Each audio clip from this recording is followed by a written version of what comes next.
अब हमारा अगला टॉपिक है क्रिस्टल फील्ड स्प्लिटिंग इन टेट्राहेड्रल कॉम्प्लेक्सेस। अब याद रखें टेट्राहेड्रल कॉम्प्लेक्सेस में मेटल का कोऑर्डिनेशन नंबर होता है 4। तो सीधा मतलब ये होगा कि 4 ligands surround 4 ligands surround the metal ion और एटम। तो ये हमें समझने की जरूरत है। अब 4 ligands जब मेटल के तरफ अप्रोच करेंगे तो definitely they would exert repulsion on D orbital, याद रखें। सो यहाँ भी वही चीज होगा। सो ligands approaching ligands exert repulsion exert repulsion on what? Metal d orbitals. अब मेटल डी ऑर्बिटल के ऊपर लिगैंड द्वारा जो रिपल्शन एक्सर्ट किया जाएगा, जिस वजह से क्या होगा कि डीजेनरेसी ब्रेक होने के कगार पे आएगी। यानी पहले तो कोशिश ये रहेगी उन डी ऑर्बिटल की कि वो बोलेंगे हम साथ साथ है, यानी कोशिश करेंगे कि तब तक के वो यानी ज्यादा से ज्यादा समय साथ में रहे। लेकिन लिगैंड्स के कंटिन्यूअस और कांस्टेंट अप्रोच के वजह से रिपल्शन जो एक्सर्ट होगा तो वो उन्हें साथ में नहीं रहने देगा। तो उस वजह से क्या होगा? That lead to the splitting of the d orbital, याद रखें। So this lead to d orbital splitting. अब हमें समझने की जरूरत है, जब डी ऑर्बिटल की स्प्लिटिंग होगी तो डेफिनेटली दो ग्रुप्स प्रोड्यूस होंगे। This is for energy. तो सबसे पहले ये याद रखना है कि डी ऑर्बिटल जो है कोशिश में होंगे कि उनकी एनर्जी कैसे यानी एक जैसी होगी। सो this is degenerate orbital set. इसको आप डीजेनरेट ऑर्बिटल्स कह सकते हैं। डीजेनरेट ऑर्बिटल यानी ऐसे डी ऑर्बिटल्स जिनकी एनर्जी एक जैसी है। सो रिपल्शन की वजह से क्या होगा? इनकी एनर्जी बढ़ गई, बड़ी है यानी पहले के मुकाबले बड़ी है, लेकिन पांचों डी ऑर्बिटल की एनर्जी फिर भी सेम है। तो ये भी डीजेनरेट ऑर्बिटल हुए। लेकिन जब रिपल्शन काफी ज्यादा हो जाए तो क्या होगा? डीजेनरेसी डेफिनेटली ब्रेक होगी। तो यहाँ पे जो दो सेट्स प्रोड्यूस होंगे उनके बीच का जो डिफरेंस होगा that is called crystal field stabilisation energy, that is represented by delta T. Now subscript T for tetrahedral. अब हमें यह समझ लेने की जरूरत है कि ऐसा सेट ऑर्बिटल्स का जो लिगैंड के पाथ में आए that would experience greater repulsion. अब हम टेट्राहेड्रल कॉम्प्लेक्सेस देख रहे हैं, तो ऐसे में क्या होगा?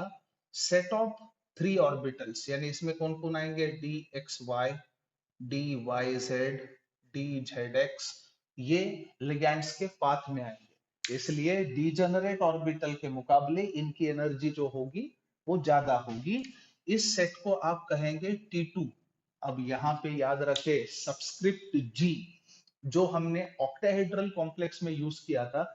ऑक्टाहेड्रल कॉम्प्लेक्सेस के टाइम पे हमने T2G कहा था और दूसरे सेट को कहा था EG। अब वो जो सबस्क्रिप्ट G वहां पे हमने यूज किया that was for centre of symmetry, और tetrahedral complexes do not have center of symmetry, that's why subscript G is dropped right here। यहाँ पे हम लोग खाली T2 कहेंगे।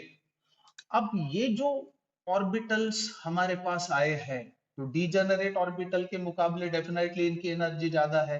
तो इनकी एनर्जी जो है करीब करीब 2/5 टाइम्स डेल्टा टी से ज्यादा होगी as compare to the degenerate orbital set. And the set of two orbitals, that is dx square minus y square and dz square, which experiences little repulsion, वो उन्हें आप E set of E orbital, यहाँ पे भी आप G इस्तेमाल नहीं करेंगे क्योंकि टेट्राहेड्रल कॉम्प्लेक्सेस में सेंटर ऑफ सिमेट्री नहीं होता है।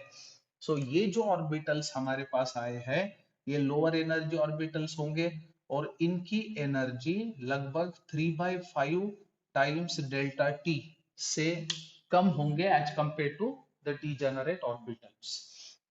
तो अब जो डिफरेंस होगा दो सेट्स के बीच का एनर्जी डिफरेंस, उसको क्रिस्टल फील्ड स्टेबलाइजेशन एनर्जी कहना चाहिए, CFSE।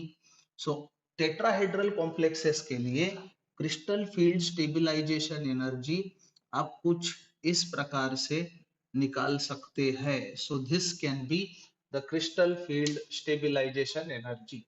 अब यहाँ पे CFSE बोले तो crystal field stabilisation energy, x बोले तो क्या होगा, इलेक्ट्रॉन्स इन ई सेट।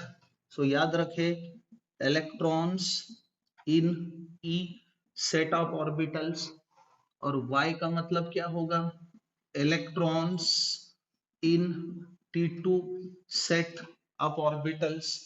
अब यहाँ पे अगर आप वैल्यूज पुट करेंगे तो you will have what, CFSE, that is crystal field stabilisation energy.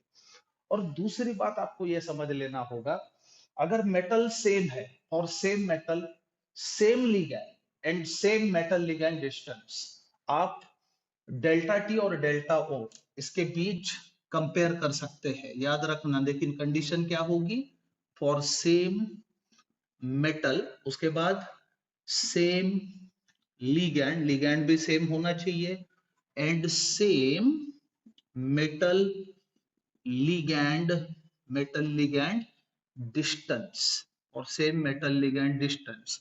हम लोग कह सकते हैं कि delta t is equal to 4/9 delta ओ।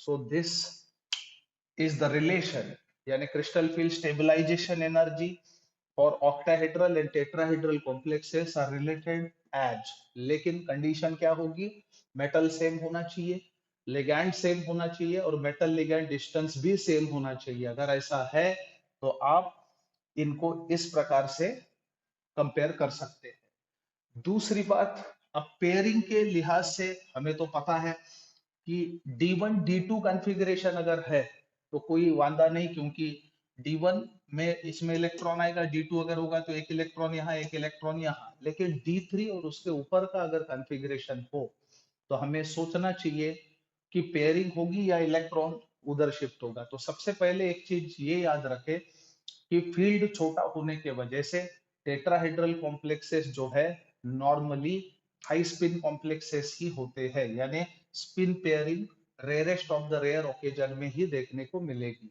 लेकिन जिस जिस किसी कॉम्प्लेक्स में पेयरिंग के आसार होते हैं तो हमें पता है कंडीशन, यानी पेयरिंग एनर्जी और क्रिस्टल फील्ड स्टेबलाइजेशन एनर्जी के मैग्नीट्यूड को कंपेयर करके आप लिगैंड का नेचर देख सकते हो, और उससे हमें पता चल सकता है कि एग्जैक्टली क्या होने वाला है। So it was all about the formation of tetrahedral complexes according to CFT.